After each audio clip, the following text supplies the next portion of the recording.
CM ने किया देहरादून जिला कारागार का दौरा। जेल में कौशल विकास योजना के तहत कार्यक्रम में की शिरकत। कैदियों को योजना से जोड़ने की कोशिश।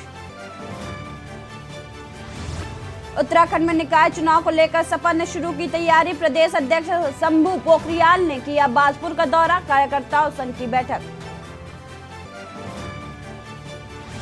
औचक निरीक्षण पर निकले शिक्षा मंत्री डॉक्टर धन सिंह रावत। राजकीय इंटर कॉलेज नाला पानी देहरादून का किया निरीक्षण। छात्रों से भी की बातचीत।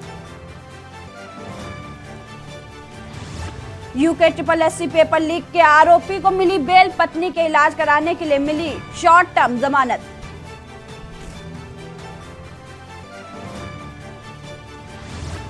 हल्द्वानी के वनफूलपुरा क्षेत्र में रेलवे अतिक्रमण मामले में 7 फरवरी को होगी सुनवाई। सुप्रीम कोर्ट के आदेश पर जारी है सर्वे। नई टेक्नोलॉजी से सर्वे का काम तेज।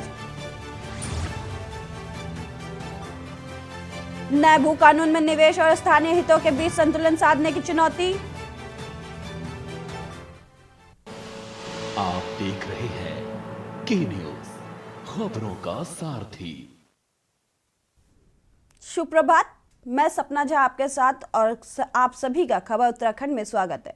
बढ़ते हैं खबरों की ओर। सूबे के मुख्यमंत्री पुष्कर सिंह धामी जिला कारागार देहरादून के भ्रमण पर पहुंचे, जहां उन्होंने जिला कारागार का निरीक्षण कर कौशल विकास योजना के तहत कार्यक्रम में शिरकत की। दरअसल आपको बता दें कि जिला कारागार में बंद कैदी जहां अपने हुनर के चलते विभिन्न रोजगार परक कार्यक्रम से जुड़कर विभिन्न उत्पादों का निर्माण कर रहे हैं, तो वहीं कैदियों के लिए भी कौशल विकास योजना के तहत प्रशिक्षण कार्यक्रम की शुरुआत की गई है। साथ ही ड्रग फ्री कार्यक्रम के तहत उन्हें नशे से दूर रहने के लिए जागरूक भी किया जा रहा है। कार्यक्रम के दौरान मीडिया से बातचीत करते हुए पुष्कर सिंह धामी ने कहा कि कैदियों को भी कौशल विकास योजना से जोड़ा जा रहा है। साथ ही उन्होंने कहा कि आम बजट में असहाय व बुजुर्ग कैदियों की जमानत के लिए बजट की व्यवस्था की गई है।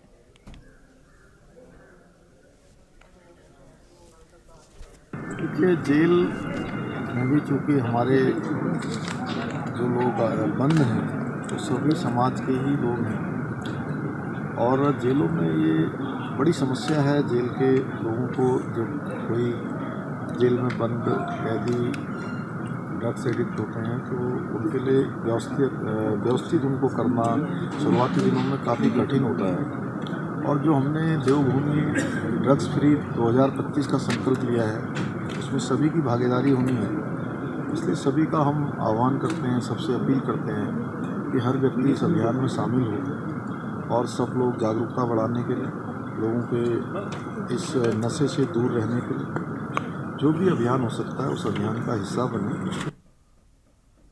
खबर विकासनगर से, जहां भाजपा सरकार में कैबिनेट मंत्री गणेश जोशी द्वारा पूर्व प्रधानमंत्री इंदिरा गांधी और राजीव गांधी पर दिए गए विवादित बयान पर कांग्रेस ने तीखा विरोध जताया है। वहीं प्रदेश भर में कांग्रेस पदाधिकारियों और कार्यकर्ताओं ने भाजपा सरकार के खिलाफ जमकर नारेबाजी की।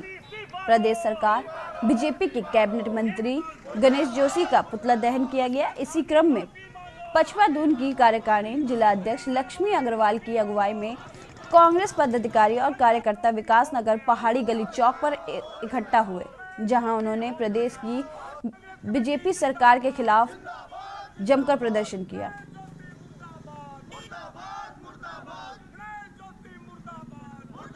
भाजपा के तथाकथित मंत्री और नेता गणेश जोशी ने पूर्व प्रधानमंत्री स्वर्गीय इंदिरा गांधी जी और पूर्व प्रधानमंत्री स्वर्गीय श्री राजीव गांधी जी के लिए बहुत ही अमर्यादित जो टिप्पणी करी है, उसकी हम कठोर शब्दों में निंदा करते हैं। और ये पूछना चाहते हैं भाजपा और आरएसएस के लोगों से कि आज वो शहादत, जिन लोगों ने शहादत दी है, एक नहीं दो शहादतें जिस परिवार ने दी है, क्या भाजपा के लोग बता सकते हैं कि जब से देश आज़ाद हुआ, उस आज़ादी की लड़ाई से लेकर और आज तक कितने जनसंख्या या कितने आरएसएस या कितने भाजपा के लोगों ने अपना बलिदान इस देश के लिए दिया है। शिक्षा मंत्री डॉक्टर धन सिंह रावत ने राजकीय इंटर कॉलेज नाला पानी देहरादून का निरीक्षण किया। औचक निरीक्षण में उन्होंने व्यवस्थाओं का बारीकी से जायजा लिया। वहीं मंत्री जी ने व्यवस्थाओं को बेहतर करने के निर्देश दिए। इस दौरान उन्होंने छात्रों से बातचीत भी की।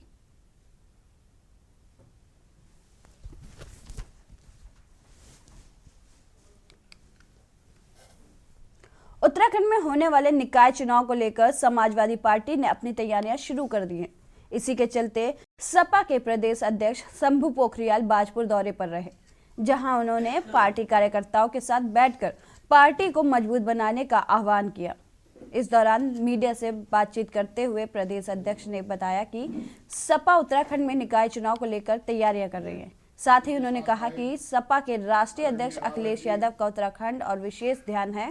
साथ ही उन्होंने सपा नेता स्वामी प्रसाद मौर्य द्वारा रामचरितमानस पर दिए गए बयान पर कहा कि स्वामी प्रसाद मौर्य के बयान से पार्टी का कोई मतलब नहीं है। हमारे उत्तराखंड समाजवादी परिवार के मुखिया रखेंगे। आपका सभी मीडिया बंधुओं का बहुत बहुत धन्यवाद करता हूं। और जहां तक समाजवादी पार्टी का उत्तराखंड में मजबूती का सवाल है, तो समाजवादी पार्टी अभी बहुत मजबूती से उत्तराखंड में काम कर रही है और अभी नए युवाओं को हम ज़्यादा जिम्मेदारी पार्टी में दे रहे हैं ताकि पार्टी पूरे जोश के साथ काम करे। और आज हमारे युवा नेता छोटे भाई श्री अपने अरविंद यादव जी के यहाँ पे आज आप देख रहे होंगे कि तमाम यहाँ युवा हमारे बैठे हैं और युवा शक्ति के साथ हम समाजवादी पार्टी को पूरे उत्तराखंड में अपनी जीत का परचम लहराएंगे। देखिए, उसमें बहुत सारी खामियां रही होंगी, उसमें मैं ज़्यादा कुछ कहना नहीं चाहता। बाकी न भूतो न भविष्यते, अब आगे पार्टी का भविष्य उज्जवल है। जिस तरह से कि युवा हमारे राष्ट्रीय अध्यक्ष माननीय अखिलेश यादव जी का इस टाइम छोटे नेताजी के नाम से वो जाने जाते हैं पूरे देश और पूरे प्रदेश में, और विशेषकर उत्तराखंड में विशेष ध्यान दे रहे हैं। अभी कुछ दिन पहले वो हल्द्वानी आए थे, तो आप ये देखिए कि आने वाले 2024 में हम पूरी तरह से अपने यहाँ पे चुनाव लड़ेंगे और पार्टी को मजबूत करेंगे। ये उनका व्यक्तिगत उनका विचार है। उसमें उत्तराखंड में चार धाम यात्रा की तैयारियों पर मंथन शुरू हो गया। चार धाम यात्रा प्रशासन संगठन की यात्रा व्यवस्था बैठक 7 फरवरी को ऋषिकेश में आयोजित होगी। मिली जानकारी के मुताबिक चार धाम यात्रा व्यवस्थाओं की तैयारियों को लेकर उच्च स्तरीय बैठक 7 फरवरी को शाम 3 बजे से नगर निगम स्वर्ण जयंती सभागार ऋषिकेश में गढ़वाल आयुक्त सुशील कुमार की अध्यक्षता में आयोजित की गई है। बैठक में आगामी चार धाम यात्रा व्यवस्थाओं की तैयारियों की रूपरेखा तैयार होगी। वहीं बद्रीनाथ केदारनाथ मंदिर समिति के अध्यक्ष अजय का कहना है कि पिछले साल की भांति इस वर्ष भी यात्रा सरल सुगम होगी।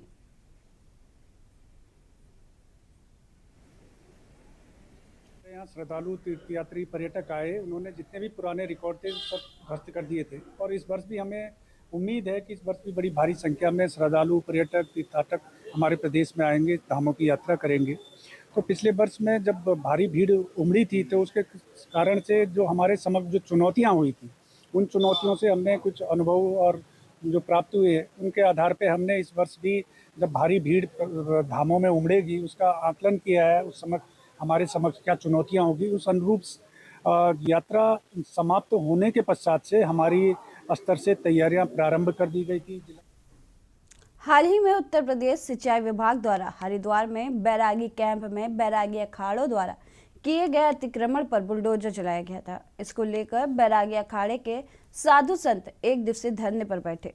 संतों ने आरोप लगाया है कि उत्तराखंड हाईकोर्ट द्वारा स्टे के बावजूद उत्तर प्रदेश सिंचाई विभाग द्वारा बुलडोजर की कार्रवाई की गई। साधु संतों ने उत्तर प्रदेश सिंचाई विभाग को 13 तारीख तक का समय दिया है।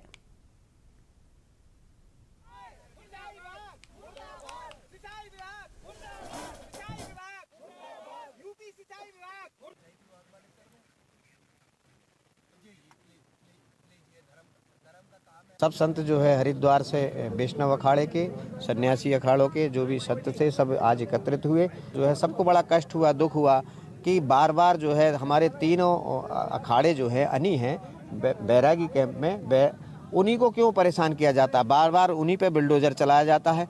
सिंचाई विभाग वालों से हम यही कहना चाहते हैं कि मर्यादा को भंग ना करें। दरअसल एक पीआईएल डाली गई थी जिस पर लगभग 600-700 घरों के साथ साथ तीनों अखाड़ों के लिए हाई कोर्ट का स्टे 2024 तक चला आ रहा है। ऐसे में उत्तर प्रदेश के अधिकारियों ने मनमानी करके यहाँ पर गेट को तोड़ा। से हमारे अधिकारियों से बात हुई है यहाँ के एक्सीएन से, वर्धन जी से, तो उन्होंने आश्वासन दिया है कि यदि हमारी से गलती हुई है तो हम गेट बनाएंगे, यदि वो नहीं बनाते हैं तो निश्चित रूप से 13 तारीख को हाई कोर्ट खुल रहा है। हाई कोर्ट उनके खिलाफ कंटेम्प्ट ऑफ कोर्ट और उत्तर प्रदेश सरकार को भी लिखा जाएगा। संतों ने उनको 13 तारीख तक का टाइम दिया है, उसके बाद अगर वो नहीं करते तो फिर हम अनशन करेंगे। अधिकारियों को अपनी मर्यादा समझनी चाहिए और संतों की भी मर्यादाओं को समझना चाहिए, और अगर कोई नोटिस दिया है तो कहाँ दिया है, किसको दिया है, ये भी अवगत कर रहे हैं हमें अधिकारी। नोटिस दिए बिना आपने तोड़ाई शुरू कर दी। खबर रुड़की से, जहां 23वीं स्कूल मार्शल आर्ट राष्ट्रीय स्तरीय प्रतियोगिता का उद्घाटन खेल मंत्री रेखा आर्य ने दीप प्रज्वलित कर किया। प्रतियोगिता में 20 राज्यों के तकरीबन 450 खिलाड़ी हिस्सा ले रहे हैं। प्रतियोगिता से पहले बच्चों ने सांस्कृतिक कार्यक्रम का आयोजन किया। यह मार्शल आर्ट प्रतियोगिता 1 फरवरी से 3 फरवरी तक चलेगी। खेल मंत्री ने कहा कि खेलों को लेकर सरकार बहुत गंभीर है। ओलंपिक, पैरा ओलंपिक विजेता खिलाड़ियों को सरकार ने 1.5 से 2 करोड़ रुपए की धनराशि दे रही है। सरकार ग्रामीण बच्चों को भी खेल के प्रति प्रोत्साहित कर रही है।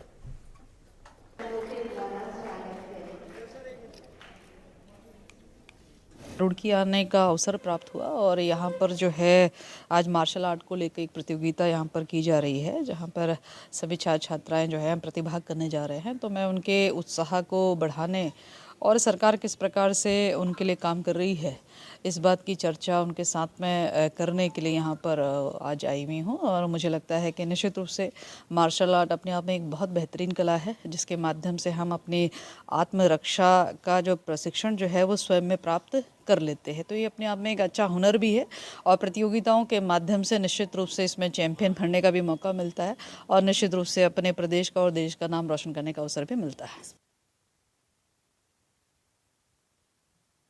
खबर हरिद्वार से, सनातन परंपरा, हिंदू देवी देवताओं पर देश में कुछ लोगों द्वारा आपत्तिजनक टिप्पणियां की जा रही हैं, तो वहीं संत समाज भी आगे आकर ऐसे लोगों का खुलकर विरोध कर रहा है। आश्रम और अखाड़ों में पढ़े लिखे विद्वान साधु संतों की नियुक्ति की जा रही है। श्री पंचायती महानिर्वाणी अखाड़े द्वारा 2 महामंडलेश्वर का पट्टाभिषेक किया गया। महानिर्वाणी अखाड़े के सचिव और अखिल भारतीय अखाड़ा परिषद के अध्यक्ष महंत रविंद्रपुरी का कहना है कि नए युग की शुरुआत हो रही है। बड़ी सौभाग्य की बात है, हमारा बहुत अच्छा सौभाग्य है जो हमें ये पदवी मिली है और कुंभ में अवश्य में जाएंगे और कुंभ में जो हमारी व्यवस्थाएं रहेंगी वो सारी व्यवस्थाएं की जाएंगी। ऐसा है, सत्य सनातन धर्म के लिए ही महामंडलेश्वर पद प्राप्त होता है और जिस तरह भी जैसे भी जरूरत सनातन धर्म को पड़ेगी हम आगे बढ़ करके सनातन धर्म का कार्य करेंगे। सनातन वैदिक परंपरा के साथ में हम जब संन्यासित्व लिए तो संसार को सद्वार्ता, सुशिक्षा, सत्कर्म के साथ जुड़ाना ही हमारा मुख्य कार्य है। जो कर्म है लोगों को सेवा देना और नर नारायण का सेवा करना, क्योंकि नर नारायण का सेवा ही मेरे लिए सर्वोत्तर भगवान का सेवा है। वही मेरे लिए सनातन है, वही मेरे लिए परंपरा, वही मेरे लिए धर्म है। नए युग का सूत्रपात हो रहा है, युवा साधुओं का जो प्रादुर्भाव हो रहा है उसमें अच्छे पढ़े लिखे और चरित्रवान साधु हैं। उसी क्रम में आज श्री पंचायती अखाड़ा महानिर्वाणी के इष्ट देवता भगवान कपिल महामुनि जी के आशीर्वाद से, श्री पंच परमेश्वर के सानिध्य में आचार्य जी की आशीर्वाद से 2 महापुरुषों को महामंडलेश्वर पद पर अभिषिक्त किया गया है। जिसमें एक तो स्वयं डॉक्टर हैं, पढ़े लिखे, वृंदावन में रहते हैं, और दूसरे जो है वो पंजाब में रहते हैं। दोनों युवा संत हैं और मुझे आशा है अखाड़े की परंपरा और सनातन धर्म की जो संन्यास की परंपरा है उसका पालन करते हुए विश्व के अनेकों भागों में धर्म प्रचार का कार्य करेंगे। खबर हल्द्वानी से, जहां नगर निगम जिला विकास प्राधिकरण ने भारी फोर्स के साथ वनफूलपुरा में नगर निगम और जिला विकास प्राधिकरण ने भारी पुलिस फोर्स के साथ संयुक्त रूप से 2 अवैध बिल्डिंग पर जेसीबी चलाकर ध्वस्त कर दिया। बीते दिनों कुमाऊं कमिश्नर दीपक रावत ने यहां छापा मारकर इन अवैध निर्माण को ध्वस्त करने के निर्देश दिए थे। कमिश्नर की छापेमारी कार्रवाई के दौरान स्थानीय लोगों ने न सिर्फ सरकारी कार्य में बाधा डाला था, बल्कि अधिकारियों व कर्मचारियों के साथ बदतमीजी भी की थी, जिसके लिहाजा 5 नामजद और 200 अज्ञात के खिलाफ मुकदमा दर्ज किया गया था।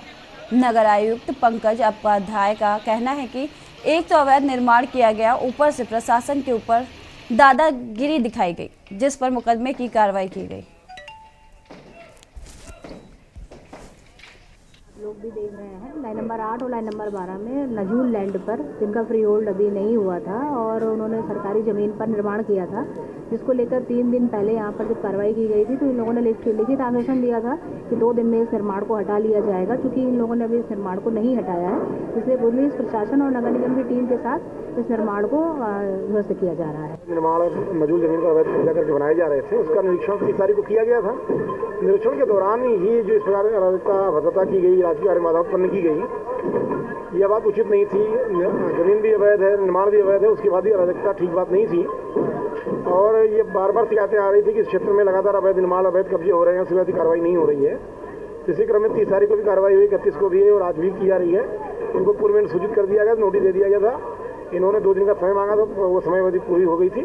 प्रशासन के आदेश पर जिला विकास प्राधिकरण, नगर निगम, पुलिस और प्रशासन की संयुक्त टीम आज दोनों अवैध निर्माण को ध्वस्त करने का काम चल रहा है। लाइन नंबर 12 में अवैध अतिक्रमण को हटाने के लिए जिला प्रशासन और नगर निगम की टीम आई है। यहाँ पर पर्याप्त पुलिस बल का इंतजाम किया गया है। मैं स्वयं उपस्थित हूँ यहाँ पर, और जो अवैध अतिक्रमण को हटाने का कार्य है वो शांतिपूर्वक चल रहा है।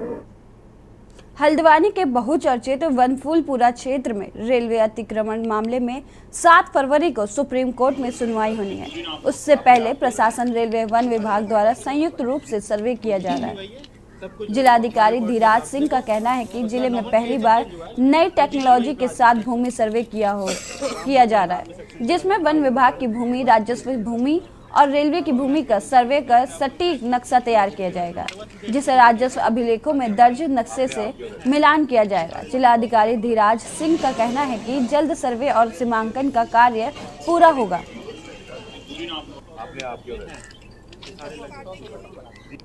आपको बता दें, बीते 20 दिसंबर को नैनीताल हाईकोर्ट ने रेलवे के अतिक्रमण 1 सप्ताह में खाली करने के निर्देश दिए थे, जिसके बाद 78 एकड़ में 4563 घर तोड़े जाने का आदेश हुआ था, जिसके खिलाफ सुप्रीम कोर्ट ने नैनीताल हाईकोर्ट के आदेश स्टे देते हुए अगली सुनवाई 7 फरवरी को लगाई है। लिहाजा प्रशासन अपने सर्वे कार्य में जुटा हुआ है। जो पहले 2016 में कभी सीमांकन हुआ है तो उसमें रेलवे के मैप के आधार पे हुआ, वो भी समय समय पे रेवेन्यू का जो स्टाफ था उन्होंने उनको असिस्ट किया, पुलिस फोर्स भी उसमें साथ थी। चूँकि हमें अभी जो नजूल भूमि है और रेलवे की भूमि है उसके स्टेटस के बारे में जानकारी हमें देनी है, इसलिए ये जॉइंट सर्वे हम लोग करा रहे हैं, जिसमें रेलवे की पूरी टीम है, रेवेन्यू की हमारी टीम है और फॉरेस्ट की टीम है। और रेवेन्यू टीम के साथ साथ हम लोग अपने जो भी अभिलेख हमारे राजस्व के हैं, अगर भू अभिलेखों के संबंध में अगर बात करेंगे तो जो भू अभिलेख राजस्व विभाग के पास होते हैं वही अंतिम माने जाते हैं, अनलेस कि उसको कभी चैलेंज किया जाए या उसको गलत साबित किया जाए। रुड़की क्षेत्र में HRDA की अनुमति के बिना अवैध निर्माण का खेल जारी है। यहाँ मानकों को ताक पर रखकर बड़े बड़े बेसमेंट खोदे जा रहे हैं, जिससे कभी भी बड़ा हादसा हो सकता है। वही संबंधित अधिकारी इस बारे में साफ तौर पर कुछ भी कहने से बचते नजर आ रहे हैं। बता दें, हरिद्वार रुड़की विकास प्राधिकरण के द्वारा अवैध निर्माणों के खिलाफ कार्रवाई के नाम पर औपचारिकता की जाती है।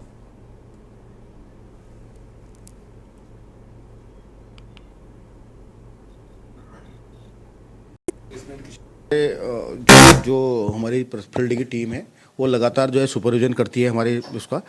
सिविल लाइन को क्षेत्र का सिविल लाइन में अपवाद हो सकते हैं को छोड़ के सिटी के अंदर कोई भी हो, 95% में गारंटी दे सकता हूँ सबके मानचित्र स्वीकृत होंगे।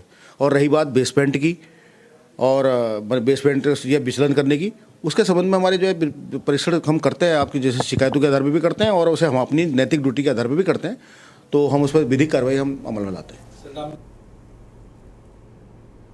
उत्तराखंड हाईकोर्ट ने UK 888 पर पेपर लीक करने के आरोपी व लखनऊ की RMS कंपनी के मालिक राजेश कुमार चौहान की अंतरिम जमानत प्रार्थना पत्र पर सुनवाई की।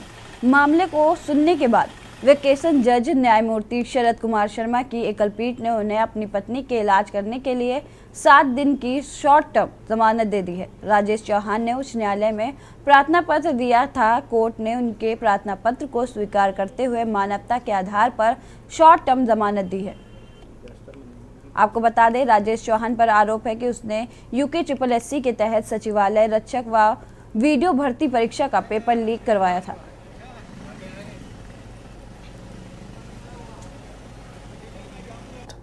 short-term bail of Shri Rajesh Singh Chauhan, who happens to be one of the accused in the UKSSC paper leak case, was allowed for a period of 7 days only by Honorable High Court, and this bail was allowed on humanitarian grounds.